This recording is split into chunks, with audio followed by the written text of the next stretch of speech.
Students, നമുക്ക് ഇന്നത്തെ ക്ലാസ്സിൽ പഠിക്കാനുള്ളത് statement of the profit and loss account illustration 6 അത് സോൾവ് ചെയ്യാനാണ് ഉദ്ദേശിക്കുന്നത്.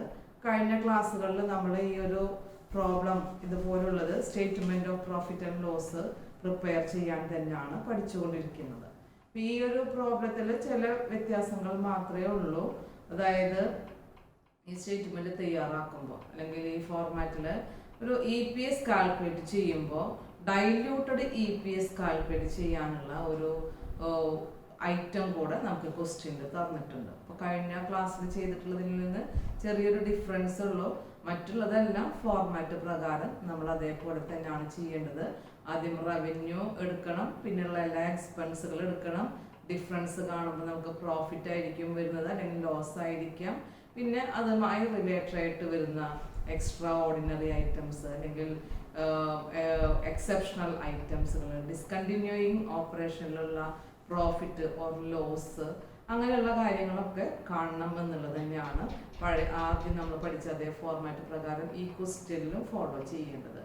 ഓക്കെ, അപ്പോൾ EPS എന്ന് പറയുന്നതിൽ ബേസിക് EPS ഉണ്ട്, അതേസമയം ഡൈല്യൂട്ടഡ് EPS ഉണ്ട്.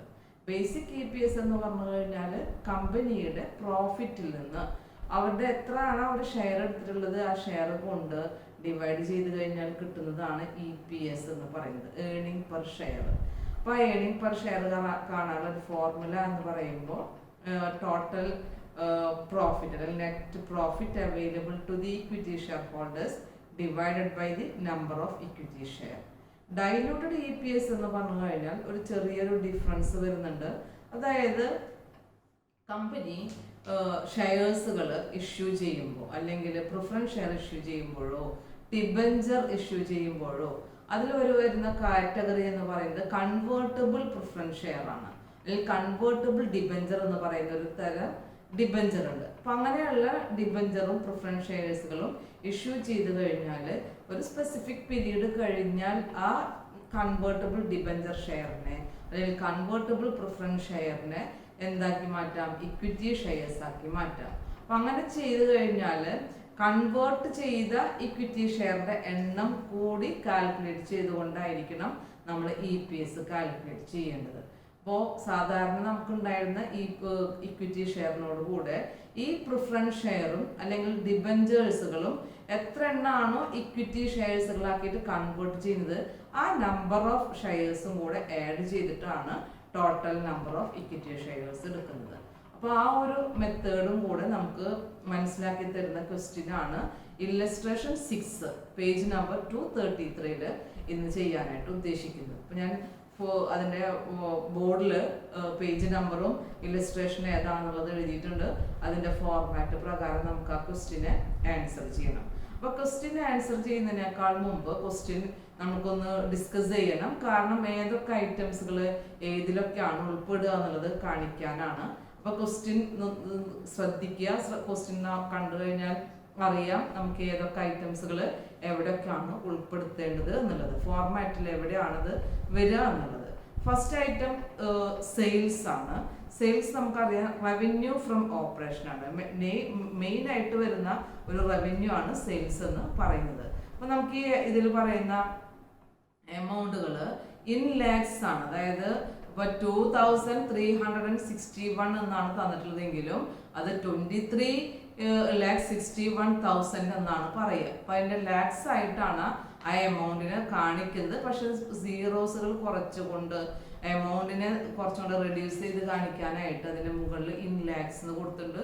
നമുക്ക് ഈ ക്വസ്റ്റ്യനിൽ പറയുന്ന പോലെയുള്ള എമൗണ്ട് ആ ഇൻ ലാക്സിൽ തന്നെ ആയിട്ട് നമുക്ക് എഴുതിയാലും മതി. അപ്പോൾ സെയിൽസ് എന്ന് പറയുന്ന ഐറ്റം റവന്യൂ ഫ്രം ഓപ്പറേഷൻ ആണ്. എക്സൈസ് ഡ്യൂട്ടി ഓൺ സെയിൽസ് എന്ന് പറയുന്ന ഒരു ഐറ്റം ഉണ്ട്. എക്സൈസ് ഡ്യൂട്ടി എടുക്കേണ്ടത് ഇതിൻ്റെ മുകളിലായിരിക്കും, സെയിൽസിൽ നിന്ന് ലെസ് ചെയ്യാനുള്ള ഐറ്റമാണ്. അതുപോലെ തന്നെ discount received, commission received. Discount റിസീവ്ഡും കമ്മീഷൻ റിസീവ്ഡും നമുക്ക് കണ്ടു കഴിഞ്ഞാൽ അറിയാം റിസീവ് ചെയ്യുന്നതാണ്. അപ്പോൾ ഒരു ഇൻകാണ്. അപ്പോൾ നമുക്ക് റവന്യൂ ഫ്രം ഓപ്പറേഷനിൽ എടുക്കാൻ പറ്റില്ല. അതെന്തായിരിക്കും, അതർ ഇൻകം എന്ന് പറയുന്നതാണ്. ഇൻട്രസ്റ്റ് ഇൻകം, ഡിവിഡൻഡ് ഇൻകം എന്ന് പറയുന്നത് പോലെ തന്നെയാണ് ഡിസ്കൗണ്ട് റിസീവ്ഡ്, കമ്മീഷൻ റിസീവ്ഡ് എന്ന് പറയുന്ന ഐറ്റംസുകൾ നമുക്ക് എവിടെ എടുക്കണം, അതർ ഇൻകത്തിലാണ് എടുക്കേണ്ടത്. Another one depreciation on fixed asset ആണ്. ഡിപ്രീസിയേഷൻ നമുക്കറിയാം എക്സ്പെൻസിൽ വരുന്ന ഒരു ഐറ്റം ആണ് ഡിപ്രീസിയേഷൻ ആൻഡ് എമോർട്ടൈസേഷൻ. ഇത് ഫിക്സ്ഡ് അസറ്റിൽ കൊടുക്കുന്നത് കൊണ്ട് ഡിപ്രീസിയേഷൻ ഓൺ ഫിക്സ്ഡ് അസറ്റ് ആണ്. കോസ്റ്റ് ഓഫ് മെറ്റീരിയൽ കൺസ്യൂംഡ് എക്സ്പെൻസസിൽ വരുന്ന ഒരു ഐറ്റം ആണ്, എക്സ്പെൻസസിലാണ് അത് കാണിക്കേണ്ടത്. Purchase of stock in trade also included in the expense side of the SOPL. Next salary, wages, bonus and allowances. ഇത് മൂന്നും നമുക്ക് കാണുമ്പോഴും കേൾക്കുമ്പോഴും മനസ്സിലാവും എംപ്ലോയീസിന് കൊടുക്കുന്ന ഒരു ഐറ്റംസുകളാണ്. സാലറി ആവട്ടെ, വേജസ് ആവട്ടെ, ബോണസ് ആൻഡ് അലവൻസ് ഒക്കെ എന്ന് പറഞ്ഞു കഴിഞ്ഞാൽ അത് എംപ്ലോയീസിന് കൊടുക്കുന്നത് കൊണ്ട് എംപ്ലോയീസ് ബെനിഫിറ്റ് എക്സ്പെൻസസിലാണ് ഈ ഐറ്റംസുകൾ ഉൾപ്പെടുത്തേണ്ടത്. SOPL എക്സ്പെൻസസിൽ എംപ്ലോയി ബെനിഫിറ്റ് എക്സ്പെൻസിൽ വരും. Another one discount allowed, directors fees, commission paid etcetera. അപ്പോൾ ഇതെല്ലാം ഒരു എക്സ്പെൻസുകളാണ്. പക്ഷെ നമുക്ക് മുകളിൽ എന്താ പറയുക, ഡിപ്രീസിയേഷൻ എക്സ്പെൻസോ ഫിനാൻസ് കോസ്റ്റോ പോലുള്ള എക്സ്പെൻസിലൊന്നും ഉൾപ്പെടുത്താനായിട്ട് കഴിയില്ല. അതുകൊണ്ട് ഈ എക്സ്പെൻസുകളെ ഏതിലാണ് പറയുന്നത്? അതർ എക്സ്പെൻസുകളായിട്ടാണ് ഇത്തരത്തിലുള്ള director fees, auditors fees, rent, rates, tax, repairs, discount allowed, commission paid, ഇങ്ങനെയുള്ള ഐറ്റംസുകളൊക്കെ എഴുതേണ്ടത്. അപ്പോൾ അത് എടുക്കേണ്ടത് അതർ എക്സ്പെൻസിലാണ്. അടുത്തത് opening stock of finished goods, closing stock of finished goods. Opening സ്റ്റോക്കും ക്ലോസിംഗ് സ്റ്റോക്കും നൽകി കഴിഞ്ഞാൽ നമ്മൾ ചെയ്യേണ്ടത് എക്സ്പെൻസസിൽ തന്നെയാണ് ഇത് ഉൾപ്പെടുത്തേണ്ടത്. SOPL ചേഞ്ച് ഇൻ ഇൻവെന്ററി എന്ന് പറയുന്ന ഒരു ഐറ്റം ഉണ്ട്. ആ ഐറ്റത്തിൽ ക്ലോസിംഗ് സ്റ്റോക്കും ഓപ്പണിംഗ് സ്റ്റോക്കും തമ്മിലുള്ള ഡിഫറൻസ് എത്രയെന്ന് നോക്കണം. ഏതാണോ കൂടുതൽ എന്നുണ്ടെങ്കിൽ അതിനെ ഇൻക്രീസ് ചെയ്യുന്ന എമൗണ്ട് ആണെങ്കിൽ അങ്ങനെ, ഡിക്രീസ് ചെയ്യുന്ന എമൗണ്ട് ആണെങ്കിൽ അത് വെച്ചുകൊണ്ട് അതിനെ അഡ്ജസ്റ്റ് ചെയ്യണം. ഇവിടെ ക്ലോസിംഗ് സ്റ്റോക്ക് ആണ് ഓപ്പണിംഗ് സ്റ്റോക്കിനേക്കാൾ കൂടുതലായിട്ട് കാണുന്നത്. അപ്പൊ ഇൻക്രീസ് ചെയ്യുന്ന എമൗണ്ടിനെ എപ്പോഴും നെഗറ്റീവായിട്ടാണ് അല്ലെങ്കിൽ അതിനെ മൈനസ് ചെയ്യുന്നതായിട്ടാണ് SOPL കാണിക്കേണ്ടത്. Next interest on loan. ലോണിന്റെ മുകളിൽ ഇൻട്രസ്റ്റ് കൊടുക്കാനുണ്ടെങ്കിൽ അതൊരു എക്സ്പെൻസ് ആയിട്ടാണ് എടുക്കുക. ഫിനാൻസ് കോസ്റ്റ് എന്ന് പറയുന്ന ഐറ്റത്തിലാണ് ഉൾപ്പെടുത്തേണ്ടത്. നെക്സ്റ്റ് വൺ പറയുന്നത് ടാക്സ് എക്സ്പെൻസ് ആണ്. ടാക്സ് എക്സ്പെൻസ് നമുക്ക് പ്രോഫിറ്റ് കാൽക്കുലേറ്റ് ചെയ്ത് കഴിഞ്ഞാൽ ടാക്സ് കൊടുക്കുന്നത് എപ്പോഴും പ്രോഫിറ്റിൽ നിന്നാണ് അല്ലെ. അപ്പൊ ആ പ്രോഫിറ്റിൽ നിന്ന് എക്സ്പെൻസ് മൈനസ് ചെയ്യാനുള്ളതാണ് ടാക്സ് എക്സ്പെൻസ്. അത് കറന്റ് ടാക്സും തന്നിട്ടുണ്ട് ക്വസ്റ്റ്യനിൽ, ഡെഫേർഡ് ടാക്സും തന്നിട്ടുണ്ട്. രണ്ടും മൈനസ് ചെയ്യണം, ഡിഡക്ട് ചെയ്യണം. ലാസ്റ്റ് വൺ പറയുന്നത് എക്സ്ട്രാ ഓർഡിനറി ഇൻകം ആണ്. അതായത് എക്സ്ട്രാ ഓർഡിനറി ആയിട്ട് ഈ ഇൻകം, അതർ ഇൻകം അല്ലെങ്കിൽ റവന്യൂ ഫ്രം ഓപ്പറേഷനോ കൂടാതെ എക്സ്ട്രാ ഓർഡിനറി ഇൻകം തന്നിട്ടുണ്ടെന്നുണ്ടെങ്കിൽ അതൊരു പ്രോഫിറ്റ് ആണ്. Profit from the extra ordinary items എന്നാണ് അത് ഉദ്ദേശിക്കുന്നത്. അങ്ങനെ വരുമ്പോൾ നമ്മൾ ഈ പ്രോഫിറ്റിനോട് കൂടെ എന്ത് ചെയ്യണം? എക്സ്ട്രാ ഓർഡിനറി ഇൻകം കൂടെ ആഡ് ചെയ്യണം. ഇൻകം ആയതുകൊണ്ട് ആഡ് ചെയ്യണം. അതിനിപ്പോൾ ഒരു ലോസ് ആയിരുന്നെങ്കിൽ അത് ലെസ് ചെയ്യേണ്ടതാണ്. ഓക്കെ, അപ്പൊ ഇത്രയും നമുക്ക് ഐറ്റംസുകളുടെ ബേസിൽ ഏതിലൊക്കെ വരിക എന്നുള്ളത് മനസ്സിലാക്കണം. നെക്സ്റ്റ് പറയുന്നത് ഷെയർ ക്യാപിറ്റലിനെ കുറിച്ചുള്ള ഡീറ്റെയിൽസ് ആണ്. ഇവിടെ ഷെയർ ക്യാപിറ്റൽ എന്ന് പറയുന്നത് 80 lakhs equity shares of ₹10 each ആണ്. അതായത് 80 ലക്ഷമാണ് ഇക്വിറ്റി ഷെയർസ് ഉള്ളത്. അതേസമയം 25 lakhs 10% convertible preference shares of ₹10 each. 25 ലക്ഷത്തോളം 25 ലക്ഷം ഒരു ഷെയറിന് 10 രൂപ വെച്ചിട്ട് 250 ലക്ഷമാണ് ഏത് വരുന്നത്? പ്രിഫറൻസ് ഷെയർസ് വരുന്നത്, കൺവേർട്ടബിൾ പ്രിഫറൻസ് ഷെയർസ് വരുന്നത്. അത് അങ്ങനെയാണെന്നുണ്ടെങ്കിൽ നമുക്ക് EPS കാൽക്കുലേറ്റ് ചെയ്യുമ്പോൾ ഇക്വിറ്റി ബേസിക് ആയിട്ട് വരുന്ന EPS കാൽക്കുലേറ്റ് ചെയ്യേണ്ടതായിട്ട് വരും, ഡൈല്യൂട്ടഡ് EPS കാൽക്കുലേറ്റ് ചെയ്യേണ്ടതായിട്ട് വരും. ഡൈല്യൂട്ടഡ് EPS എന്ന് പറയാൻ കാരണം ഇവിടെ ഇക്വിറ്റി ഷെയറിന്റെ എണ്ണത്തിന് പുറമെ കൺവേർട്ട് ചെയ്യുന്ന പ്രിഫറൻസ് ഷെയർസ് ഉണ്ട് എന്ന് പറയുന്നുണ്ട്. ബ്രാക്കറ്റിൽ തന്നെ പറയുന്നുണ്ട് 1 ഇക്വിറ്റി ഷെയർസ് ഓഫ് ₹10 ഈച്ച്. ഒരു ഇക്വിറ്റി ഷെയറിന് 10 രൂപ വെച്ചുകൊണ്ടാണ് ഈ പ്രിഫറൻസ് ഷെയർസുകളെ എന്താക്കി മാറ്റുന്നത്? ഇക്വിറ്റി ഷെയർ ആക്കി മാറ്റുന്നത്. അപ്പൊ അങ്ങനെയാണെന്നുണ്ടെങ്കിൽ നമുക്കൊരു 250 ലക്ഷം ആണ് ഇക്വിറ്റി ഷെയറിന്റെ എണ്ണം വരുന്നത്. എണ്ണല്ല, ലാക്സ് ഷെയർസ് ആണ് വരുന്നത്. അപ്പൊ അതിൽ എത്ര ഷെയർ ഉണ്ട് എന്നുള്ളത് നമ്മൾ ശ്രദ്ധിക്കണം. ഓക്കെ, അപ്പൊ ഇവിടെ നമുക്ക് ഡൈല്യൂട്ടഡ് EPS കാൽക്കുലേറ്റ് ചെയ്യാനുള്ളത് കൊണ്ടാണ് ഇങ്ങനെ ഒരു ഡീറ്റെയിൽസ് ക്വസ്റ്റ്യനിൽ തന്നിട്ടുള്ളത്. ഓക്കെ, അപ്പോൾ നമുക്ക് എങ്ങനെയാണ് ഈ പ്രോബ്ലം സോൾവ് ചെയ്യുക എന്നുള്ളത് നോക്കാം. അതിൽ ഫോർമാറ്റ് പ്രകാരം പറഞ്ഞ എല്ലാ ഐറ്റംസുകളും നമ്മുടെ മൈൻഡിൽ ഉണ്ടാവണം. കഴിഞ്ഞ ക്ലാസ്സുകളിൽ നമ്മൾ 1-2 ക്വസ്റ്റ്യൻസുകളൊക്കെ ഇതുപോലെ ആൻസർ ചെയ്തതാണ്. അപ്പോൾ നമുക്കൊരു ഐഡിയ കിട്ടിയിട്ടുണ്ടായിരിക്കും എങ്ങനെയാണ് ഇത് സോൾവ് ചെയ്യുക എന്നുള്ളത്. ഓക്കെ, അപ്പോൾ നമുക്ക് സ്റ്റാർട്ട് ചെയ്യാം. ഓക്കെ, അപ്പോൾ നമുക്ക് ഈ ക്വസ്റ്റ്യൻ എങ്ങനെയാണ് ആൻസർ ചെയ്യേണ്ടതെന്ന് നോക്കാം.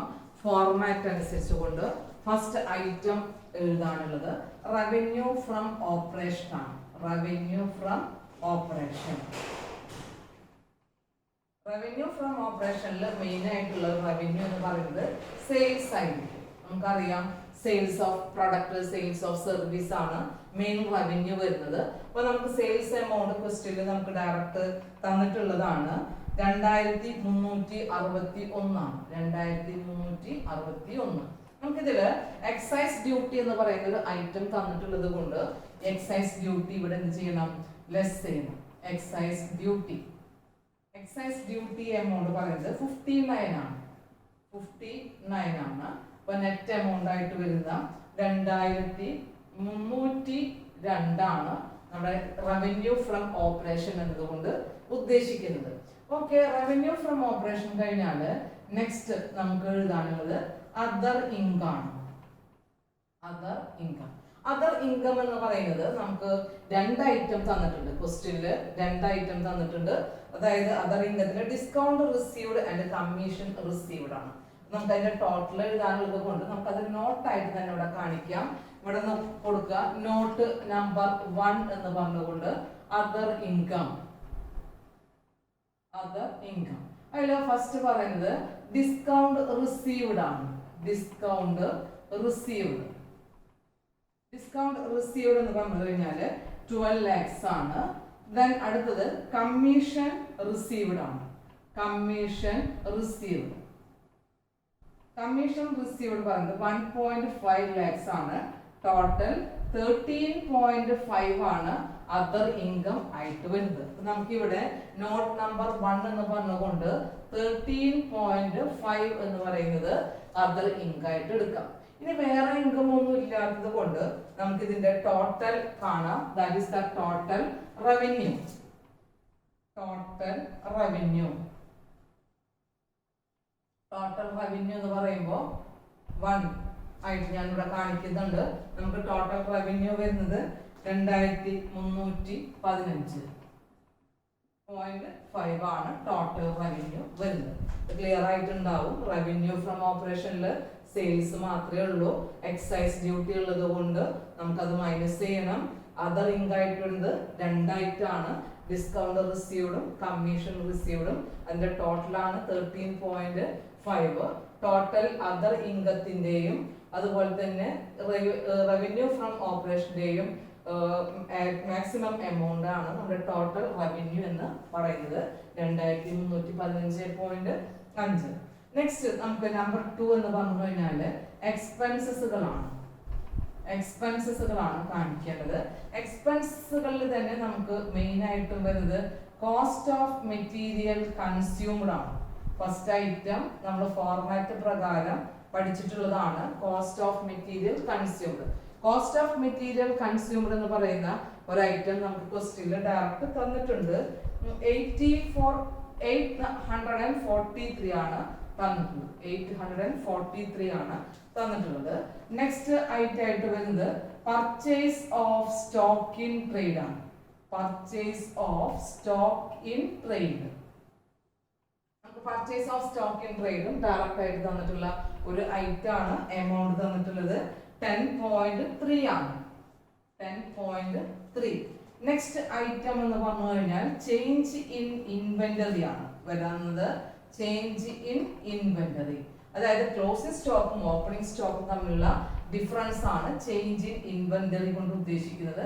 അപ്പൊ ഇവിടെ തന്നെ നമുക്ക് ക്ലോസിംഗ് സ്റ്റോക്ക് എത്ര എന്നുള്ളത് പറയാം, ഓപ്പണിംഗ് സ്റ്റോക്കും എത്ര എന്നുള്ളത് കാണിക്കാം. ക്ലോസിംഗ് സ്റ്റോക്ക് എന്ന് പറയുന്നത് 3.2 ആണ്. ഓപ്പണിംഗ് സ്റ്റോക്ക് എന്ന് പറഞ്ഞു കഴിഞ്ഞാൽ 1.6 ആണ്. ഇതിന്റെ ഡിഫറൻസ് ആണ് നമ്മൾ ഇവിടെ കാണിക്കേണ്ടത്.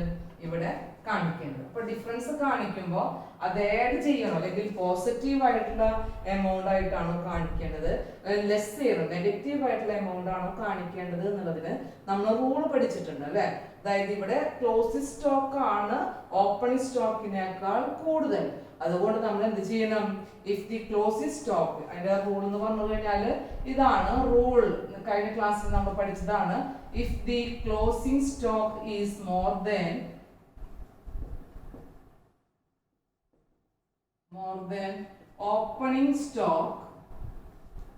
opening stock, the increased amount shown as negative amount. അതായത് ലെസ് ചെയ്തതായിട്ടാണ് നമ്മൾ കാണിക്കേണ്ടത്. അപ്പോൾ ക്ലോസിംഗ് സ്റ്റോക്ക് കൂടുതലാവുകയാണെങ്കിൽ ഇൻക്രീസ് എമൗണ്ട് എന്ത് ചെയ്യണം, നെഗറ്റീവായിട്ട് കാണിക്കണം. ഇവിടെ ക്ലോസിംഗ് സ്റ്റോക്ക് ആണ് കൂടുതൽ, ഇത് തമ്മിലുള്ള ഡിഫറൻസ് എന്ന് പറഞ്ഞു കഴിഞ്ഞാൽ 1.6 എന്നായിരിക്കും വരുന്നത്. ആ ഫിഗറിനെ നമ്മൾ എന്ത് ചെയ്യണം, നെഗറ്റീവ് ഫിഗർ ആയിട്ട് കാണണം, അതായത് ലെസ് ചെയ്യുന്ന എമൗണ്ട് ആയിട്ട് കാണണം. ലെസ് ചെയ്യാനുള്ളത് കൊണ്ട് 1.6നെ ബ്രാക്കറ്റിലാണ് കൊടുക്കുന്നത്. അപ്പൊ ഡിഫറൻസ് എടുത്ത് എഴുതുമ്പോഴാണ് ശ്രദ്ധിക്കേണ്ടത് ഈ ക്ലോസിംഗ് സ്റ്റോക്ക് കൂടുതലാണോ കുറവാണോ. ക്ലോസിംഗ് സ്റ്റോക്ക് കൂടുതലായതുകൊണ്ട് നമ്മൾ ലെസ് ചെയ്തതായിട്ട് കാണിക്കണം, നെഗറ്റീവ് ആയിട്ടുള്ള എമൗണ്ട് ആയിട്ട് കാണിക്കണം. ക്ലോസിംഗ് സ്റ്റോക്കിന് കുറവാണ് ഓപ്പൺ സ്റ്റോക്കിനേക്കാൾ ഉള്ളതെങ്കിൽ പോസിറ്റീവ് ഫിഗർ ആയിട്ടാണ് കാണിക്കേണ്ടത്, അല്ലെങ്കിൽ ആഡ് ചെയ്യുന്ന എമൗണ്ട് ആയിട്ടാണ്, ഐറ്റം ആയിട്ടാണ് കാണിക്കേണ്ടത്. ഇവിടുത്തെ റൂൾ പ്രകാരം നമ്മൾ അത് ലെസ് ചെയ്യുന്നു. അപ്പൊ ചേഞ്ച് ഇൻ ഇൻവെന്ററി എന്ന് പറയുന്ന ഐറ്റം കഴിഞ്ഞു. അടുത്ത ഐറ്റം എന്ന് പറഞ്ഞു കഴിഞ്ഞാൽ എംപ്ലോയി ബെനിഫിറ്റ് എക്സ്പെൻസ് ആണ്. Employees benefit expenses. Employee benefit expenses നമ്മുടെ ക്വസ്റ്റ്യനിൽ 1-2 ഐറ്റം കൂടുതലായിട്ട് തന്നിട്ടുള്ളത്. അതുകൊണ്ട് നമുക്കത് സെപ്പറേറ്റ് തന്നെ കാണിക്കണം. അപ്പൊ അതിന്റെ നോട്ടായിട്ടാണ് ഇവിടെ കാണിക്കുന്നത്. അപ്പൊ ഞാൻ ഇവിടെ നോട്ട് നമ്പർ 2 എന്ന് പറഞ്ഞുകൊണ്ട് കാണിക്കുന്നുണ്ട്. Note 2 employees benefit expenses. Employees benefit expenses. എംപ്ലോയീസിന് കൊടുക്കുന്ന ബെനിഫിറ്റ് എക്സ്പെൻസുകൾ എന്തൊക്കെയെന്ന് ചോദിച്ചു കഴിഞ്ഞാൽ നമുക്ക് സാലറി എന്ന് പറയുന്ന ഒരു ഐറ്റം തന്നിട്ടുണ്ട്. അതുപോലെ തന്നെ വേജസ് എന്ന് പറയുന്ന ഒരു ഐറ്റം തന്നിട്ടുണ്ട്. Then next bonus and allowances എന്ന് പറയുന്ന ഒരു ഐറ്റം തന്നിട്ടുണ്ട്. അപ്പൊ അതിന്റെ എല്ലാ ഫിഗറുകളും എടുത്തു കഴിഞ്ഞാൽ നമുക്ക് അതിന്റെ ടോട്ടൽ കിട്ടി. സാലറി വരുന്നത് 12.2 ആണ്. ദെൻ വേജസ് എന്ന് പറഞ്ഞു കഴിഞ്ഞാൽ 1.5 lakhs ആണ്. ബോണസ് ആൻഡ് അലവൻസസ് എന്ന് പറഞ്ഞു കഴിഞ്ഞാൽ 0.8 ആണ്. ടോട്ടല് 14.5 ആണ് ഈ എംപ്ലോയീസ് ബെനിഫിറ്റ് എക്സ്പെൻസ് എന്ന് പറയുന്നത്. അപ്പൊ എംപ്ലോയീസ് ബെനിഫിറ്റ് എക്സ്പെൻസിന്റെ അവിടെ 14.5 ആണ് കാണിക്കേണ്ടത്. അത് കഴിഞ്ഞു. എംപ്ലോയീസ് ബെനിഫിറ്റ് എക്സ്പെൻസ് കഴിഞ്ഞാൽ നെക്സ്റ്റ് ഐറ്റം എന്ന് പറയുന്നത് ഫിനാൻസ് കോസ്റ്റ് ആണ്. Finance cost. അപ്പൊ ഫിനാൻസ് കോസ്റ്റിലും ഇതുപോലെ സാധാരണ പല ക്വസ്റ്റ്യൻസുകളിലും ഒരുപാട് ഐറ്റംസുകളൊക്കെ വരാറുണ്ട്. Interest on loan, interest on borrowings എന്നൊക്കെ പറഞ്ഞിട്ട് ഇൻട്രസ്റ്റ് ഓൺ ഡിബെഞ്ചർ, ഇവരൊക്കെ ഫിനാൻസ് കോസ്റ്റിൽ ഉൾപ്പെടുത്താവുന്ന ഐറ്റംസുകളാണ്. നമ്മുടെ ക്വസ്റ്റ്യനിൽ ഒരൊറ്റ ഐറ്റം മാത്രമേ തന്നിട്ടുള്ളൂ, ഇൻട്രസ്റ്റ് ഓൺ ലോൺ എന്ന് പറയുന്ന ഒരു ഐറ്റം മാത്രമേ തന്നിട്ടുള്ളൂ. അതുകൊണ്ട് ഞാനത് വേറെ സെപ്പറേറ്റ് നോട്ടായിട്ട് കാണിക്കുന്നില്ല, ഇവിടെ തന്നെ നമുക്ക് കാണിക്കാം. ഇൻട്രസ്റ്റ് ഓൺ ലോൺ ആണ് ഫിനാൻസ് കോസ്റ്റ് എന്ന് പറയുന്നത്. എമൗണ്ട് ആയിട്ട് വരുന്നത് 43.2 ആണ്. 43.2 ആണ്. ഓക്കെ, അപ്പൊ അതും കഴിഞ്ഞു. ഇൻട്രസ്റ്റ് ഓൺ ലോൺ കഴിഞ്ഞു. നെക്സ്റ്റ് പറയുന്നത് ഡിപ്രീസിയേഷൻ ആണ്. ഡിപ്രീസിയേഷൻ ആൻഡ് എമോർട്ടൈസേഷൻ എക്സ്പെൻസ് ആണ് നെക്സ്റ്റ് എഴുതേണ്ടത്. പക്ഷെ എമോർട്ടൈസേഷൻ എക്സ്പെൻസ് നമ്മുടെ ക്വസ്റ്റ്യനിൽ പറയുന്നില്ല. ഡിപ്രീസിയേഷൻ ഓൺ ഫിക്സഡ് അസറ്റ് മാത്രമേ ഉള്ളൂ. അപ്പൊ ആ ഡിപ്രീസിയേഷൻ എമൗണ്ട് നമുക്ക് ഇവിടെ തന്നെ കാണിക്കാം. ഡിപ്രീസിയേഷൻ എന്ന് പറയുന്നത് 3.2 ആണ്. 3.2 ആണ്. നെക്സ്റ്റ് എന്ന് പറഞ്ഞു കഴിഞ്ഞാല് നമുക്ക് അടുത്തത് പറയുന്നത് മറ്റെല്ലാ എക്സ്പെൻസുകളും കഴിഞ്ഞാല് അതർ എക്സ്പെൻസസ് എന്ന് പറയുന്ന ഇനത്തിലാണ് ഇനി വരുന്നത്. അപ്പൊ ഇതല്ലാത്ത എല്ലാ എക്സ്പെൻസുകളും അതർ എക്സ്പെൻസുകളിലായിരിക്കും. അപ്പൊ അതർ എക്സ്പെൻസസ് എന്ന് പറഞ്ഞുകൊണ്ട് തന്നെ നമ്മളത് സെപ്പറേറ്റ് കാണിക്കണം. സാധാരണ അതർ എക്സ്പെൻസസുകളിൽ വരുന്നത് റിപ്പയേഴ്സ്, ഇൻഷുറൻസ്, അതുപോലെ റെന്റ്, റേറ്റ്സ്, സ്പെയർ പാർട്സ്, ഇതൊക്കെയാണ്. ചില പെയ്ഡ് എക്സ്പെൻസുകൾ വരാം, കമ്മീഷൻ വരാം, ഇൻഷുറൻസ് വരാം. അപ്പൊ അങ്ങനെയൊക്കെ വരാണെന്നുണ്ടെങ്കിൽ നമ്മൾ അതർ എക്സ്പെൻസസ് എന്ന് പറയുന്നിടത്താണ് അത് എടുക്കേണ്ടത്. നമ്മുടെ ക്വസ്റ്റ്യനിൽ അതർ എക്സ്പെൻസ് ആയിട്ട് discount allowed, directors fees, commission paid, ഇങ്ങനെ 3 ഐറ്റം തന്നിട്ടുള്ളത് കൊണ്ട് നമുക്ക് അത് നോട്ട് ആയിട്ട് കാണിക്കാം. അതിന്റെ ടോട്ടൽ എമൗണ്ട് മാത്രം ഈ ഫോർമാറ്റിൽ എഴുതിയാൽ മതി. അപ്പോൾ അതർ എക്സ്പെൻസസ് എന്ന് പറഞ്ഞുകൊണ്ട് നോട്ട് നമ്പർ 3യിലാണ് ഞാനത് കാണിക്കുന്നത്. അപ്പൊ ഇവിടെ കൊടുക്കുക നോട്ട് നമ്പർ 3. നോട്ട് നമ്പർ 3യില് അതർ എക്സ്പെൻസസ്. Other expenses. അപ്പൊ അതർ എക്സ്പെൻസസിൽ വരുന്ന ഫസ്റ്റ് ഐറ്റം പറയുന്നത് commission, discount allowed. Discount allowed 1.2 ആണ്, 1.2 lakhs. ഡയറക്ടേഴ്സ് ഫീസ് ആണ് നെക്സ്റ്റ് പറയുന്നത്. ഡയറക്ടേഴ്സ് ഫീസ് 0.8 ആണ്, 0.8 ആണ്. നെക്സ്റ്റ് വരുന്നത് കമ്മീഷൻ. കമ്മീഷൻ പെയ്ഡ് ആണ്, that is an expense.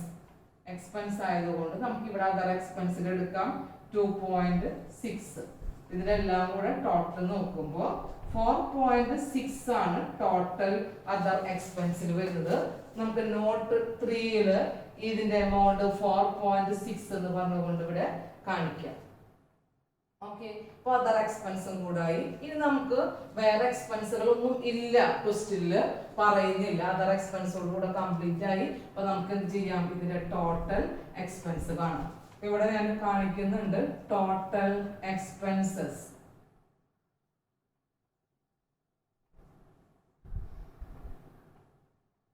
Total expenses എന്ന് പറയുമ്പോൾ 843, 10.3, 14.5, 43.2, 3.2, 4.6 ഇതെല്ലാം കൂടെ ആഡ് ചെയ്തതിന് ശേഷം 1.6ന് എന്ത് ചെയ്യണം, ഇതിൽ നിന്ന് ലെസ് ചെയ്യണം. അപ്പൊ അങ്ങനെ ടോട്ടൽ ചെയ്യുമ്പോൾ നമുക്ക് കിട്ടുന്നത് 888.11ൽ നിന്ന് എന്ത് ചെയ്യണം, 1.6നെ മൈനസ് ചെയ്യണം. അപ്പൊ എല്ലാ ടോട്ടൽ എക്സ്പെൻസുകളും എടുക്കുമ്പോൾ ഇത് മാത്രം മൈനസ് ഫിഗർ ആണ്. അപ്പൊ നമുക്ക് ആ മൈനസ് ഫിഗർ വരുന്നത് 1.6ന് എന്ത് ചെയ്യണം, ലെസ് ചെയ്യണം. ഇതിനെല്ലാം കൂടെ ടോട്ടൽ 888.1 ആണ്.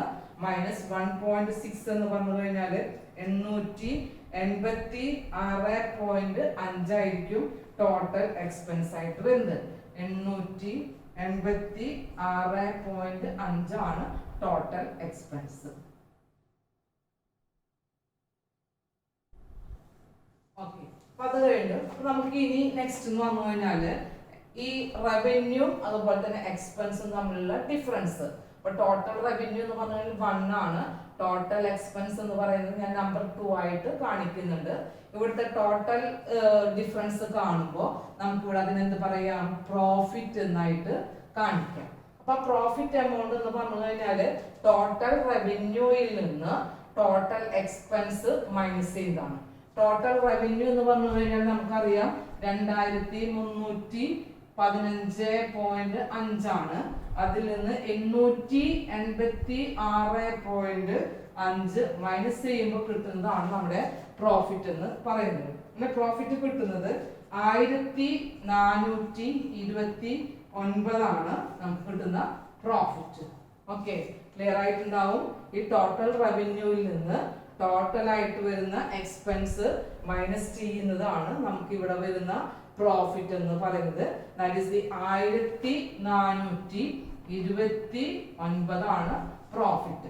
ആ പ്രോഫിറ്റ് എന്ന് പറഞ്ഞു കഴിഞ്ഞാൽ നമുക്ക് അതിനൊരു സ്പെഷ്യാലിറ്റി ഉണ്ട്. ആ പ്രോഫിറ്റിനെ നമുക്ക് പറയാം ടാക്സ് കൊടുക്കുന്നതിനേക്കാൾ മുമ്പ്, അതുപോലെ തന്നെ എക്സ്ട്രാ ഓർഡിനറി ഐറ്റംസുകൾ ഉണ്ടെങ്കിൽ അതിനേക്കാൾ മുമ്പ്, എക്സെപ്ഷണൽ ഐറ്റംസ് ഉണ്ടെങ്കിൽ അതിനേക്കാൾ മുമ്പൊക്കെ കൺസിഡർ ചെയ്തിട്ടുള്ള പ്രോഫിറ്റിനെയാണ് ഈ പറയുന്ന പ്രോഫിറ്റ് എന്നതുകൊണ്ട് ഉദ്ദേശിക്കുന്നത്. അപ്പൊ ആ പ്രോഫിറ്റിനെ അവിടെ എക്സ്പ്ലെയിൻ ചെയ്ത് കാണിക്കുക തന്നെ വേണം. പ്രോഫിറ്റ് ബിഫോർ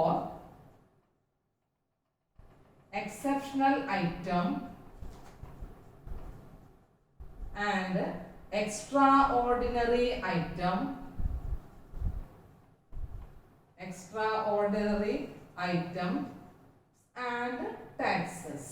അതാണ് ഈ കാണുന്ന പ്രോഫിറ്റ് എന്നതുകൊണ്ട് ഉദ്ദേശിക്കുന്നത്. ക്ലിയർ ആയിട്ടുണ്ടായിരിക്കും. ഇനി നമുക്ക് എന്ത് ചെയ്യണം? ഈ എക്സ്ട്രാ ഓർഡിനറി ഐറ്റം ഉണ്ടെന്നുണ്ടെങ്കിൽ അതിനെ ഇവിടെ അഡ്ജസ്റ്റ് ചെയ്യണം. എക്സെപ്ഷണൽ ഐറ്റംസുകൾ ഉണ്ടെന്നുണ്ടെങ്കിൽ അതിനെ അഡ്ജസ്റ്റ് ചെയ്യണം. ടാക്സ് എമൗണ്ട് ഉണ്ടെന്നുണ്ടെങ്കിൽ ആ ടാക്സിനെയും ഇവിടെ കൺസിഡർ ചെയ്യണം. അങ്ങനെയാണ് നമ്മൾ നെക്സ്റ്റ് പാർട്ട് ഇതിന്റെ കംപ്ലീറ്റ് ചെയ്തത്. അപ്പൊ ഫോർമാറ്റ് പ്രകാരം നമുക്ക് നെക്സ്റ്റ് ഇനി എന്താണ് എഴുതേണ്ടത് എന്ന് കാണിക്കാം. നമുക്ക് ഇവിടെ പ്രോഫിറ്റ് കിട്ടിയിട്ടുള്ളത് 1429 ആണ്. നമ്മുടെ നെറ്റ് പ്രോഫിറ്റ് ആയിട്ടില്ല. എക്സ്ട്രാ ഓർഡിനറി ആയിട്ടും എക്സെപ്ഷണൽ ഐറ്റംസും ഉണ്ടോ എന്നുള്ളത് ചെക്ക് ചെയ്യണം. അതുണ്ടെങ്കിൽ അതും കൂടെ ഇവിടെ കാണിക്കണം. അപ്പൊ നമുക്ക് നാലാമതായിട്ട് കൊടുക്കാം exceptional item. Exceptional items. Exceptional ഐറ്റംസിന്റെ പ്രോഫിറ്റോ ലോസോ ഉണ്ടെങ്കിലാണ് നമ്മൾ ഇവിടെ എടുക്കേണ്ടത്. നമ്മുടെ ക്വസ്റ്റ്യനിലെ എക്സെപ്ഷണൽ ഐറ്റം എന്ന് പറഞ്ഞുകൊണ്ട് ഒരു ഐറ്റം ഒന്നും തരുന്നില്ല. അപ്പൊ അത് തരാത്തതുകൊണ്ട് നമ്മൾ എടുക്കേണ്ട ആവശ്യമില്ല. അപ്പൊ നമ്മുടെ പ്രോഫിറ്റ് എന്ന് പറഞ്ഞു കഴിഞ്ഞാൽ again 1429.0 തന്നെയാണ്. അപ്പൊ അവിടെ നമുക്ക് ആ പ്രോഫിറ്റ് എന്ന് പറഞ്ഞു കഴിഞ്ഞാൽ എന്ത് പ്രോഫിറ്റ് ആണ്? Profit before extra ordinary and tax. നമുക്കിപ്പോ എക്സെപ്ഷണൽ ഐറ്റം മാത്രമേ നമ്മൾ എടുത്തിട്ടുള്ളൂ. എക്സ്ട്രാ ഓർഡിനറിയും അതുപോലെ തന്നെ ടാക്സും എടുത്തിട്ടില്ല. അപ്പൊ നമുക്കിനി എക്സ്ട്രാ ഓർഡിനറി ഐറ്റംസുകൾ ഉണ്ടോ എന്നുള്ളത് ക്വസ്റ്റ്യനിൽ ചെക്ക് ചെയ്യണം. എക്സ്ട്രാ ഓർഡിനറി ഇൻകം എന്ന് പറയുന്ന ഒരു ഐറ്റം നമുക്ക് ക്വസ്റ്റ്യനിൽ തന്നിട്ടുണ്ട്. അതായത് പ്രോഫിറ്റ് ആണെന്ന് അർത്ഥം. Profit on extraordinary item ആണ്. അപ്പൊ ആ ഐറ്റത്തിനെ നമ്മൾ എന്ത് ചെയ്യണം? ഇവിടെ കാണിക്കണം. അപ്പൊ ഞാനിവിടെ 5 ആയിട്ട് കാണിക്കുകയാണ്. Profit on extraordinary item. Extraordinary item അതായത് എക്സ്ട്രാ ഓർഡിനറി ഇൻകം എന്ന് പറഞ്ഞുകൊണ്ടാണ് ക്വസ്റ്റ്യനിൽ പറയുന്നത്. അതായത് എന്താണ് ഉദ്ദേശിക്കുന്നത്? എക്സ്ട്രാ ഓർഡിനറി ഐറ്റത്തിന്റെ മുകളിൽ കിട്ടിയിട്ടുള്ള പ്രോഫിറ്റ് ആണ് എന്നുള്ളതാണ്. അപ്പൊ നമ്മുടെ ഫോർമാറ്റിൽ നമ്മൾ അതാണ് പഠിച്ചിട്ടുള്ളത്. എന്ത്? Profit or loss on extraordinary item. ഇൻകത്തിനാണ് നമ്മുടെ പ്രോഫിറ്റ് എന്നതുകൊണ്ട് ഉദ്ദേശിക്കുന്നത്. അപ്പൊ നമ്മുടെ ഈ പ്രോഫിറ്റിനോട് കൂടാതെ എന്ത് ചെയ്യണം? ആഡ് ചെയ്യണം. അപ്പൊ നമുക്ക് എക്സ്ട്രാ ഓർഡിനറി പ്രോഫിറ്റ് ആയിട്ട് തന്നിട്ടുള്ളത് 2.5 ആണ്. 2.5 ആണ്. അപ്പൊ നമ്മൾ ആഡ് ചെയ്യാണ്. പ്രോഫിറ്റ് ആണെന്നുണ്ടെങ്കിൽ ആഡ് ചെയ്യാണ്. നമുക്ക് കിട്ടുന്ന ടോട്ടൽ എന്ന് പറഞ്ഞു കഴിഞ്ഞാൽ 1431 ആണ്. 1431.5 ആയിരിക്കും നമ്മുടെ പ്രോഫിറ്റ് എന്ന് പറയുന്നത്. ഈ പ്രോഫിറ്റിന് നമുക്ക് പറയാം എന്ത് പ്രോഫിറ്റ് ആണ്? എക്സ്ട്രാ ഓർഡിനറി ഐറ്റം കൊടുത്തതിന് ശേഷം ഉള്ള പ്രോഫിറ്റ് ആണ് അല്ലെ. പക്ഷെ നമുക്ക് ടാക്സ് ഇപ്പോഴും കൊടുത്തിട്ടില്ല. അപ്പൊ ഇതിനെ നമുക്ക് പറയാം profit before tax. Before tax. Tax കൊടുക്കുന്നതിനേക്കാൾ മുമ്പുള്ള പ്രോഫിറ്റ് ആണ് ഇപ്പൊ ഇവിടെ കാണുന്ന 1431.5 എന്നത്. അപ്പൊ ഇവിടെ നമുക്ക് ഈ പ്രോഫിറ്റ് എന്ന് പറഞ്ഞു കഴിഞ്ഞാല് നമുക്ക് ടാക്സ് കൊടുക്കുന്നതിനേക്കാൾ മുമ്പുള്ളതാണ് അല്ലെ. അപ്പൊ നമ്മൾ എന്ത് ചെയ്യണം? നെക്സ്റ്റ് ടാക്സ് എക്സ്പെൻസിനെ ഇവിടെ കാണിക്കണം. ടാക്സ് എക്സ്പെൻസ് എന്ന് പറഞ്ഞു കഴിഞ്ഞാല് നമുക്ക് കറന്റ് ടാക്സും പറയുന്നുണ്ട്, അതുപോലെ തന്നെ ഡെഫേർഡ് ആയിട്ട് പറയുന്ന ടാക്സും ഉണ്ട്. അപ്പൊ ഈ രണ്ട് ടാക്സ് ഉള്ളത് കൊണ്ട് രണ്ടും സെപ്പറേറ്റ് അവിടെ സ്പെസിഫൈ ചെയ്ത് കാണിക്കണം. കറന്റ് ടാക്സ് നമുക്ക് തരുന്നത് 43.2 ആണ്.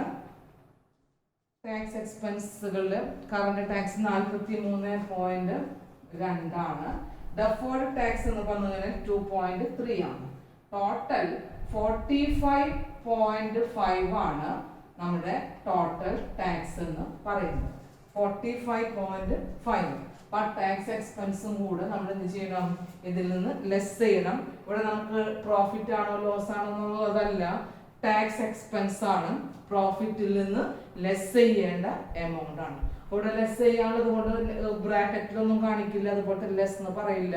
നമുക്കത് അണ്ടർസ്റ്റുഡ് ആണ്. കാരണം എക്സ്പെൻസിൽ ടാക്സ് എക്സ്പെൻസ് പ്രോഫിറ്റിൽ നിന്നാണ് ഇത് ചെയ്യേണ്ടത്, അത് മീറ്റ് ചെയ്യുന്നത്. അപ്പൊ നമുക്ക് 45.5 ലെസ് ചെയ്ത് കഴിഞ്ഞാൽ നമുക്ക് കിട്ടുന്ന നെറ്റ് എമൗണ്ട് എന്ന് പറഞ്ഞു കഴിഞ്ഞാൽ 1386 ആണ് വരുന്നത്. 1386. ഈ പ്രോഫിറ്റ് ആണ് നമ്മുടെ പ്രോഫിറ്റ് ഫോർ ദ ഇയർ അല്ലെങ്കിൽ profit for the continuing operation എന്ന് പറയുന്നത്. Profit for the year. അല്ലെങ്കിൽ profit for the continuing operation. ഇനി നമ്മൾ ഫോർമാറ്റ് പ്രകാരം എന്താ പഠിച്ചുള്ളത്? ഡിസ്കണ്ടിന്യൂയിങ് ഓപ്പറേഷനിൽ പ്രോഫിറ്റോ ലോസോ ഉണ്ടെന്നുണ്ടെങ്കിൽ അതിനെന്ത് ചെയ്യണം? ഇവിടെ എടുക്കണം. അപ്പൊ നമുക്ക് ഡിസ്കണ്ടിന്യൂയിങ് പീരീഡിൽ ഉണ്ടാവുന്ന പ്രോഫിറ്റ് ഓർ ലോസോ ക്വസ്റ്റ്യനിൽ നോക്കുമ്പോൾ അങ്ങനെ ഒരു എക്സ്പെൻസോ അല്ലെങ്കിൽ പ്രോഫിറ്റോ ലോസോ പറയുന്നില്ല. അതുപോലെ തന്നെ tax expenses on discontinuing operation, discontinuing ഓപ്പറേഷനിൽ വരുന്ന ടാക്സ് എക്സ്പെൻസ് ഉണ്ടോ എന്നുണ്ടെങ്കിൽ അതും എടുക്കാം. പക്ഷെ ആ ഒരു ഐറ്റം നമുക്ക് ഇവിടെ തന്നിട്ടില്ല. അതില്ലാത്തത് കൊണ്ട് നമ്മുടെ ഇവിടുത്തെ പ്രോഫിറ്റ് എന്ന് പറഞ്ഞു കഴിഞ്ഞാൽ എന്ത് പ്രോഫിറ്റ് ആണ്? Profit for the year. അതായത് ഈ വർഷത്തെ എക്സാക്ട് പ്രോഫിറ്റ് ആണ് 1386 എന്ന് പറയുന്നത്. 1386 ലാക്സ് ആണ് കേട്ടോ. നമ്മളിവിടെ ലാക്സ് എഴുതിയിട്ടുണ്ട്. അപ്പൊ എമൗണ്ട് എന്ന് പറഞ്ഞു കഴിഞ്ഞാൽ 1386 ലാക്സ് ആണ് നമ്മുടെ ഇവിടുത്തെ ഇപ്പോഴത്തെ നെറ്റ് പ്രോഫിറ്റ് എന്ന് പറയുന്നത്. That is the profit for the year. അതായത് profit for the continuing operation. ഈ പീരീഡിൽ കിട്ടിയിട്ടുള്ള പ്രോഫിറ്റ് ആണ് ഇവിടെ നമ്മൾ കാണിക്കുന്ന 1386 എന്ന് പറയുന്നത്. ഇനി നമുക്ക് ഡിസ്കണ്ടിന്യൂയിങ് ഓപ്പറേഷൻ കഴിഞ്ഞാൽ കോംപ്രിഹെൻസീവ് ഇൻകം ഉണ്ടെങ്കിൽ അതെടുക്കാം. പക്ഷെ നമുക്ക് ക്വസ്റ്റ്യനിൽ കോംപ്രിഹെൻസീവ് ഇൻകം എന്ന് പറയുന്ന ഒരു ഐറ്റം തന്നിട്ടില്ല. ഇനി നമുക്ക് എടുക്കാനുള്ളത് നമ്മുടെ ഫോർമാറ്റ് പ്രകാരം ഏണിംഗ് പെർ ഷെയർ ആണ് അല്ലെ. അപ്പൊ ഏണിംഗ് പെർ ഷെയർ എന്ന് പറയുന്ന ഒരു ഐറ്റത്തിന് നമ്മളിവിടെ ഈ ഫോർമാറ്റിൽ തന്നെ എന്ത് ചെയ്യണം? അത് എക്സിബിറ്റ് ചെയ്യണം എന്നുള്ളതാണ് റൂള്. അപ്പൊ നമുക്ക് അടുത്തതായിട്ട് കാണിക്കാനുള്ളത് എന്താണ്?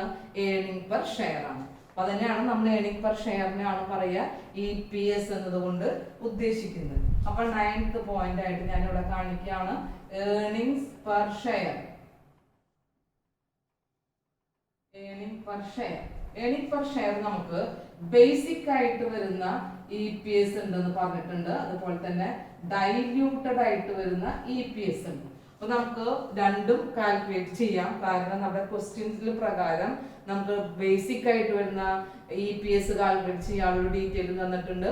അതുപോലെ തന്നെ ഡൈല്യൂട്ടഡ് EPS കാണാനുള്ള ഡീറ്റെയിലും തന്നിട്ടുണ്ട്. അതെങ്ങനെയാണ് നമുക്ക് മനസ്സിലാവുക? നമുക്ക് ഈ ബേസിക് EPS എന്ന് പറഞ്ഞു കഴിഞ്ഞാൽ ഇതാണ് formula. Basic EPS equal to net profit available to equity share holders. ഇവിടെ ഞാൻ ഇതാണ് എഴുതുന്നത്. ഇക്വിറ്റി ഷെയർ ഹോൾഡേഴ്സ്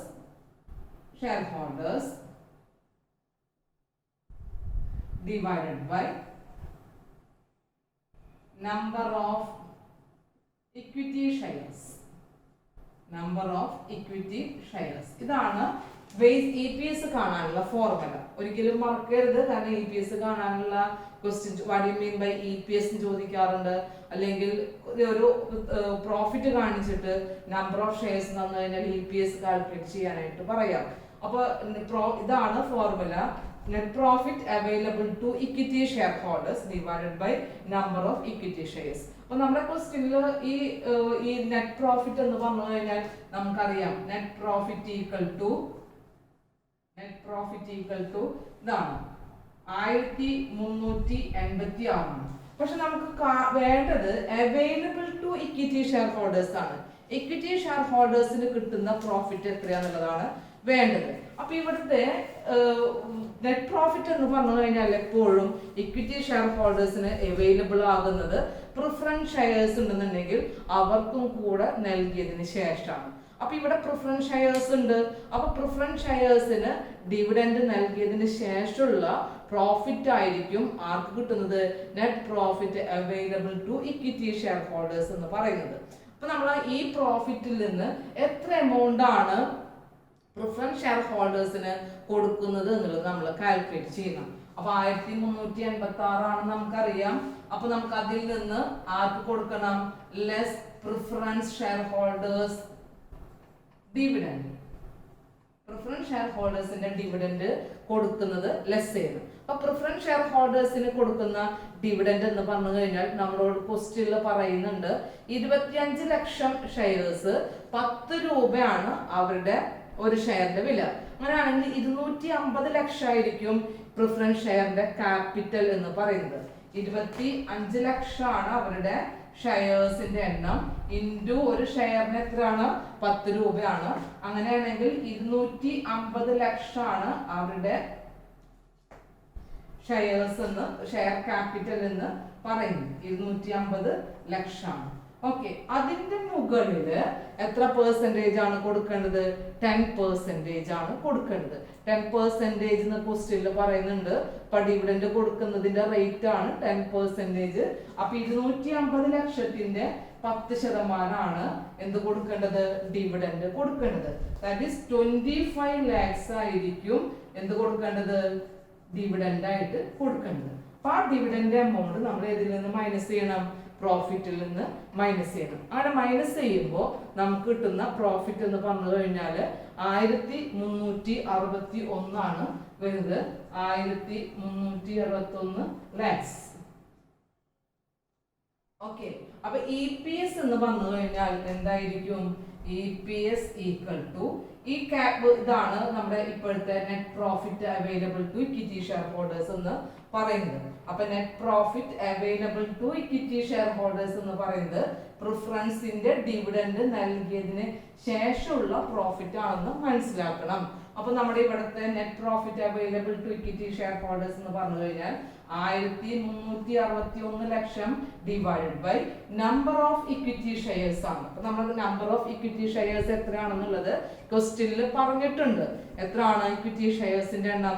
80 lakhs ആണ്. അപ്പൊ നമ്മളിവിടെ 80 lakhs എന്ന് കൂടെ നമ്മൾ എടുത്തു.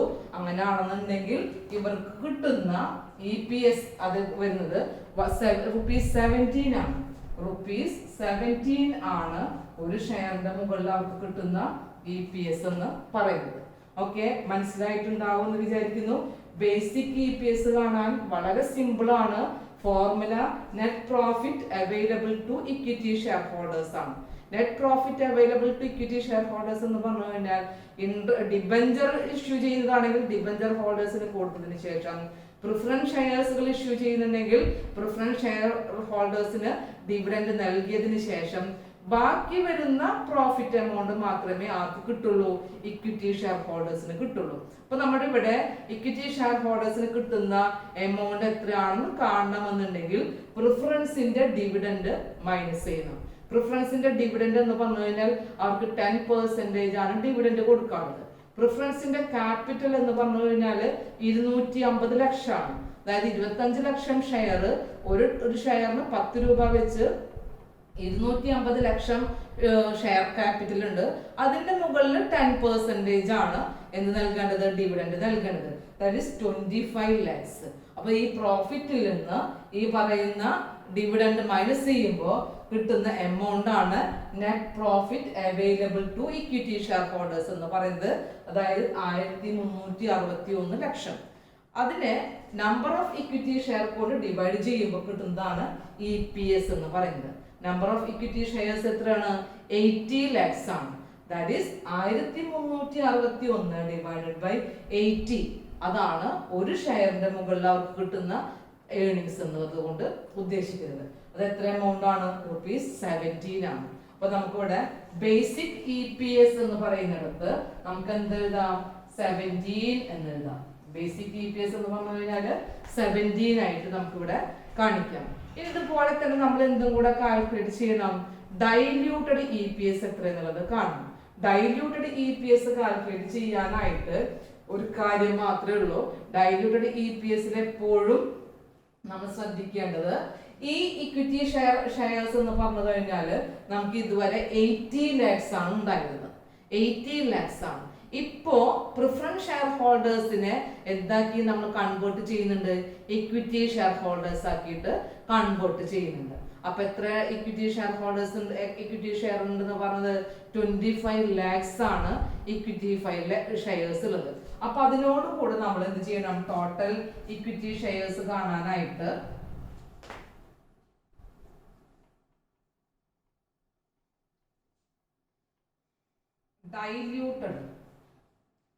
ഡൈല്യൂട്ടഡ് ഇ പി എസ് എന്ന് പറയുന്നത് ഇതാണ്. Net profit available to equity share holders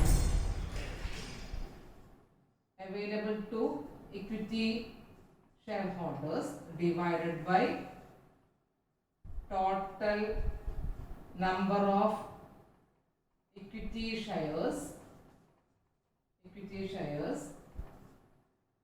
after converting preference shares.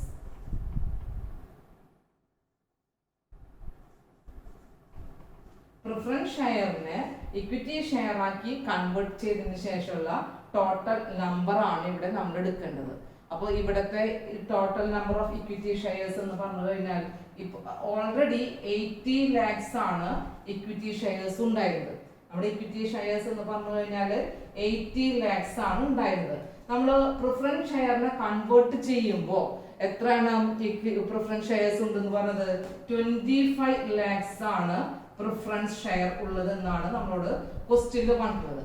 അപ്പൊ ടോട്ടല് 80 + 25 ടോട്ടൽ 105ഓളം ഷെയർസ്, 105 lakhs ആണ് എന്ത് വരുന്നത് കൺവേർട്ട് ചെയ്തതിന് ശേഷമുള്ള ടോട്ടൽ നമ്പർ ഓഫ് ഇക്വിറ്റി എന്നുള്ളത് കൊണ്ട് ഉദ്ദേശിക്കുന്നത്. അപ്പൊ ആ നമ്പർ വെച്ചുകൊണ്ടായിരിക്കണം നമ്മൾ എന്ത് കാൽക്കുലേറ്റ് ചെയ്യേണ്ടത്?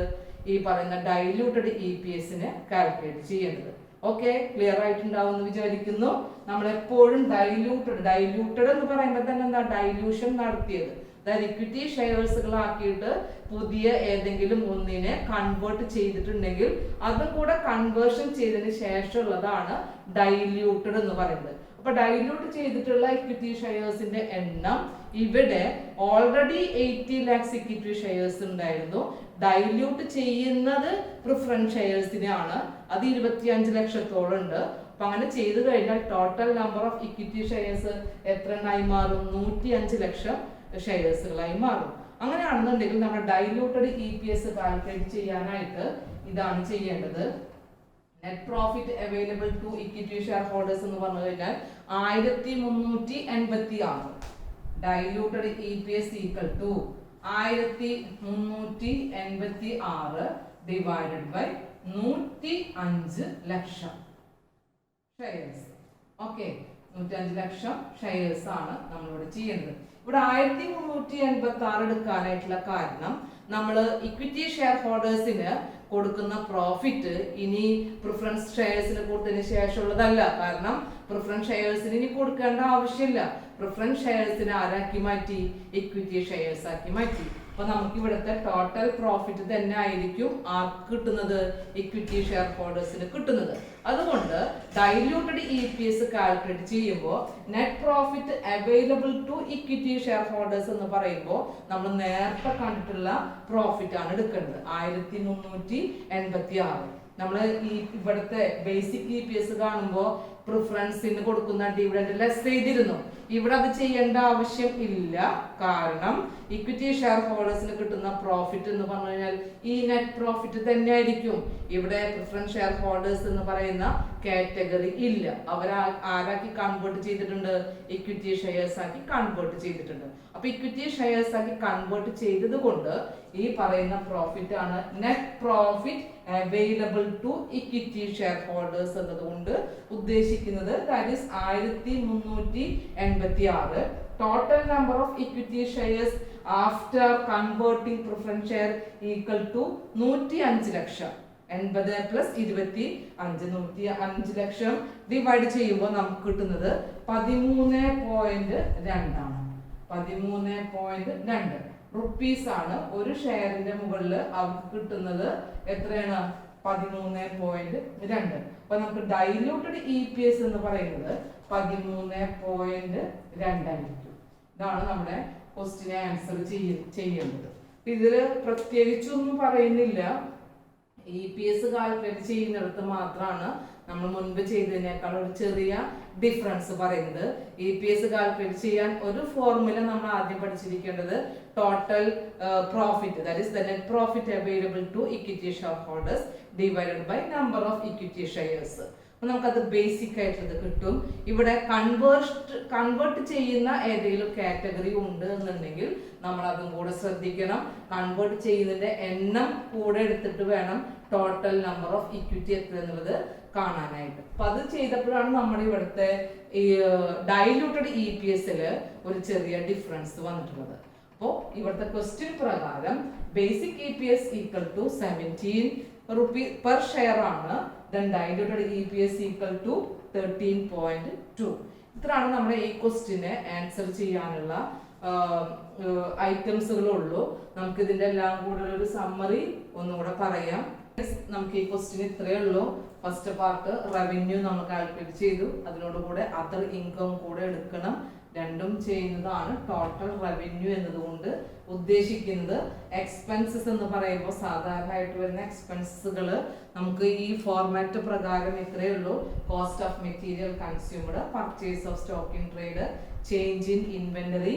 ചേഞ്ച് ഇൻ ഇൻവെന്ററിയിൽ എപ്പോഴും നമ്മൾ ശ്രദ്ധിക്കേണ്ടതാണ് ഓപ്പണിംഗ് സ്റ്റോക്കും ക്ലോസിംഗ് സ്റ്റോക്കും എങ്ങനെയാണ് എന്നുള്ളത്. ക്ലോസിംഗ് സ്റ്റോക്ക് ആണ് ഇവിടത്തെ ക്വസ്റ്റ്യനിൽ കൂടുതലായിട്ട് വരുന്നത്. അപ്പോൾ വരും നമുക്ക് റൂൾ പ്രകാരം ഇൻക്രീസ് ചെയ്യുന്ന ക്ലോസിംഗ് സ്റ്റോക്കിനെ മൈനസ് ചെയ്ത് കാണിക്കണം, അതായത് നെഗറ്റീവ് ഫിഗർ ആയിട്ട് കാണിക്കണം. അത് എപ്പോഴും ശ്രദ്ധിക്കേണ്ട ഒരു പോയിന്റ് ആണ് ചേഞ്ച് ഇൻ ഇൻവെന്ററി. അതുപോലെ തന്നെ എംപ്ലോയീസ് ബെനിഫിറ്റ് എക്സ്പെൻസ് എന്ന് പറയുന്നത് നമുക്ക് രണ്ടായിട്ടുള്ളത് കൊണ്ട് അതിന്റെ ടോട്ടൽ ആണ് ഇവിടെ എടുത്തിട്ടുള്ളത്. ഇൻട്രസ്റ്റ് ഫിനാൻസ് കോസ്റ്റ് എന്ന് പറഞ്ഞു കഴിഞ്ഞാൽ ഇൻട്രസ്റ്റ് ഓൺ ലോൺ മാത്രമേ നമ്മുടെ ക്വസ്റ്റ്യനിലുള്ളൂ. Interest on loan, interest on borrowing, interest on debenture ഇതൊക്കെ നമുക്ക് എടുക്കാവുന്നതാണ്. പക്ഷെ ക്വസ്റ്റ്യനിൽ നമുക്ക് വന്നിട്ടുള്ളത് ഇൻട്രസ്റ്റ് ഓൺ ലോൺ മാത്രമേ ഉള്ളൂ. 43.2. ഡിപ്രീസിയേഷൻ എന്ന് പറയുന്നതും ഒരു എക്സ്പെൻസ് ആണ്. ഡിപ്രീസിയേഷൻ ആൻഡ് എമോർട്ടൈസേഷൻ എക്സ്പെൻസ് ആണ് ഫോർമാറ്റിൽ. പക്ഷെ നമ്മുടെ കയ്യിൽ ഡിപ്രീസിയേഷൻ ഓൺ ഫിക്സഡ് അസറ്റ് മാത്രമേ പറയുന്നുള്ളൂ. That is 3.2. അതർ എക്സ്പെൻസസ് എന്ന് പറയുന്നതിന് തന്നെ നമുക്കൊരു 3 ആയിട്ടുള്ളത് കൊണ്ട് നോട്ട് കൊടുത്തിട്ടാണ് നമ്മൾ അതിന്റെ ടോട്ടൽ പറയുന്നത് 4.6. ടോട്ടൽ എക്സ്പെൻസ് നമുക്ക് വരുന്നത് ഇതെല്ലാം കൂടെ ആഡ് ചെയ്യാം. ഈ മൈനസ് ചെയ്യേണ്ട ഐറ്റം ഒഴികെ ബാക്കി എല്ലാം കൂടെ ആഡ് ചെയ്തിട്ട് 1.6 മൈനസ് ചെയ്യുമ്പോൾ കിട്ടുന്നതാണ് 886.5. അപ്പൊ നമുക്ക് പ്രോഫിറ്റ് കാൽക്കുലേറ്റ് ചെയ്യുമ്പോൾ ഈ ടോട്ടൽ റവന്യൂയിൽ നിന്ന് ടോട്ടൽ എക്സ്പെൻസ് മൈനസ് ചെയ്യുമ്പോൾ കിട്ടുന്നതാണ് 1429.90. അതായത് 2305.5 മൈനസ് 886.5 ആണ് ഇവിടുത്തെ നമ്മുടെ പ്രോഫിറ്റ് എന്ന് പറയുന്നത്. അതായത് 1 എന്ന് പറയുന്ന ഈ ഐറ്റത്തിൽ നിന്ന് 2 മൈനസ് ചെയ്യുമ്പോൾ നമുക്ക് കിട്ടിയതാണ് 1429. അതിനെ നമുക്കറിയാം ആ ഒരു പ്രോഫിറ്റിന്റെ പ്രത്യേകത exceptional item, extraordinary item tax എമൗണ്ടും കൊടുക്കുന്നതിനേക്കാൾ മുമ്പുള്ളതാണ്. അതുകൊണ്ട് തന്നെ നമ്മൾ പ്രത്യേകം എക്സ്പ്ലെയിൻ ചെയ്ത് പറയണം profit before exceptional item, extraordinary item and tax. ഇനി നമ്മൾ അടുത്ത പാർട്ടിൽ കാണിക്കേണ്ടത് എക്സെപ്ഷണൽ ഐറ്റംസുകളും എക്സ്ട്രാ ഓർഡിനറി ഐറ്റംസുകളും ഒക്കെ ഉണ്ടെന്നുണ്ടെങ്കിൽ വീണ്ടും മെൻഷൻ ചെയ്യേണ്ടതാണ്. അപ്പൊ ഇവിടെ എക്സെപ്ഷണൽ ഐറ്റംസുകൾ ഉണ്ടോ എന്ന് നോക്കുക. പ്രോഫിറ്റോ ലോസോ ഉണ്ടെങ്കിൽ അത് എടുക്കണം, പ്രോഫിറ്റ് ഉണ്ടെങ്കിൽ ആഡ് ചെയ്യണം, ലോസ് ആണെങ്കിൽ ലെസ് ചെയ്യണം. പക്ഷെ നമുക്ക് ക്വസ്റ്റ്യനിൽ ആ ഒരു ഐറ്റം ഇല്ലാത്തത് കൊണ്ട് ഞാനിവിടെ നില്ലാണ് കാണിക്കുന്നത്. ഇനി അടുത്തതെന്ന് പറഞ്ഞു കഴിഞ്ഞാൽ എക്സ്ട്രാ ഓർഡിനറി ഐറ്റത്തിനാണ് എടുക്കേണ്ടത്. അപ്പൊ നമുക്ക് കിട്ടുന്ന ഇവിടുത്തെ പ്രോഫിറ്റ് എന്ന് പറഞ്ഞു കഴിഞ്ഞാൽ എക്സ്ട്രാ ഓർഡിനറി കൊടുക്കുന്നതിനേക്കാൾ മുമ്പുള്ള, ടാക്സ് കൊടുക്കുന്നതിനേക്കാൾ മുമ്പുള്ള പ്രോഫിറ്റ് ആണെന്ന് അർത്ഥം.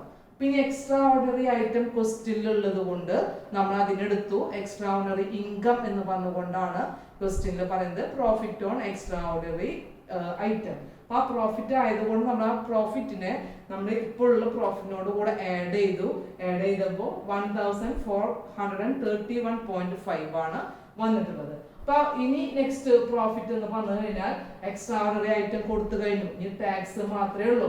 അപ്പൊ ടാക്സ് കൊടുക്കുന്നതിനേക്കാൾ മുമ്പുള്ള പ്രോഫിറ്റ് നമുക്ക് കിട്ടി. അപ്പൊ ഇനി ടാക്സ് എക്സ്പെൻസ് കൊടുക്കണം, കറന്റ് ടാക്സും ഉണ്ട്, ഡെഫേർഡ് ടാക്സും ഉണ്ട്.